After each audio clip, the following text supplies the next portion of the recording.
ও তুমি চলে আসছো? হ্যাঁ, দেখো কত শপিং করে নিয়ে আসছে অফিস থেকে আসার সময়। শপিং এ গেছো? তুমি আমাকে বললা না যে?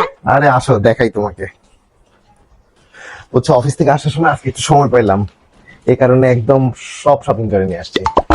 ভালো করছো, কিন্তু আমাকে বললে তো আমিও একটু শপিং এ যেতে পারতাম। আর হঠাৎ করে সময় হয়ে গেল, তাই তো নিয়ে আসলাম। শোনো, এখানে হচ্ছে আম্মুর জন্য শাড়ি নিয়ে আসছি, ঠিক আছে? আর এখানে এই যে আমার আপুর জন্য আর দুলা ভাইয়ের জন্য আর তাদের বাচ্চার জন্য বুঝছো পাঞ্জাবি শাড়ি আর হচ্ছে একটা জামা নিয়ে আসছি। আর এখানে হচ্ছে কি বলে ছোট ভাই আছে না, ছোট ভাইয়ের ওয়াইফের, তারপর হচ্ছে ছোট ভাইয়ের জন্য পাঞ্জাবি আর হচ্ছে তাদের বাচ্চার জন্য জামা কাপড় স্যান্ডেল নিয়ে আসছি। ঠিক আছে, খুব ভালো লাগতেছে, অনেকদিন পরে একদম নিজের মন মতো শপিং করতে পারছি। আমার বাবা মার জন্য কিছু আনো নাই?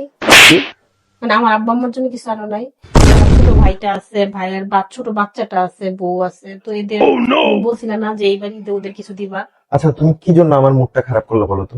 হ্যাঁ, মানে তোমার কি তুলনা করা ছাড়া কি হয় না? তুমি আমি কি থাকতে তুলনা পারো না? করতে চাই নাই, তুমি বলছো যে এবার ঈদে ওদেরকে কিছু দিবা। সব সময় সবাই তো বাবা মাকে দেয়, আমি কখনো কিছু দিতে পারি না। আচ্ছা, গতবার দিছি না তাদেরকে, এবার তাদেরকে কেন দিতে হবে? তুমি দেও নাই, তুমি বলছিলা যে দিবা, এইবার দিবা।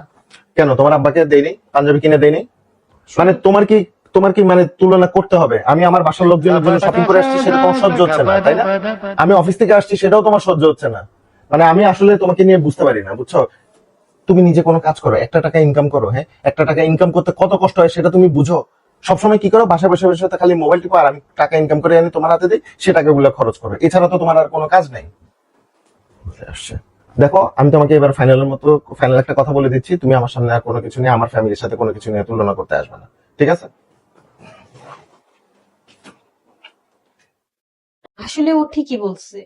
একটা টাকা ইনকাম করতে কতটা কষ্ট হয় আমি তো জানি না, কারণ আমি তো একটা টাকাও কখনো ইনকাম করি নাই। বাবা মা অনেক শখ করে পড়ালেখা করাইছিল, কিন্তু আমি কোনো কিছুই করি নাই। যদি আজকে একটা চাকরি অথবা নিজে স্বাবলম্বী হওয়ার জন্য কোনো কিছু একটা করতাম, তাহলে হয়তো বা একটা টাকা ইনকাম করতে কতটা কষ্ট হয় সেটা বুঝতে পারতাম। আর নিজের বাবা মার জন্য অন্যের কাছে হয়তো বা ভিক্ষা চাইতে হইতো না। নিজের সম্মান আসলে নিজেকেই রাখতে হয়। এজন্য প্রতিটা মেয়েরই উচিত একটা টাকা ইনকাম করার জন্য কতটা কষ্ট হয় সেটা একবার হইলেও দেখা। তাহলে তার নিজের সম্মান সবার কাছেই বজায় থাকবে।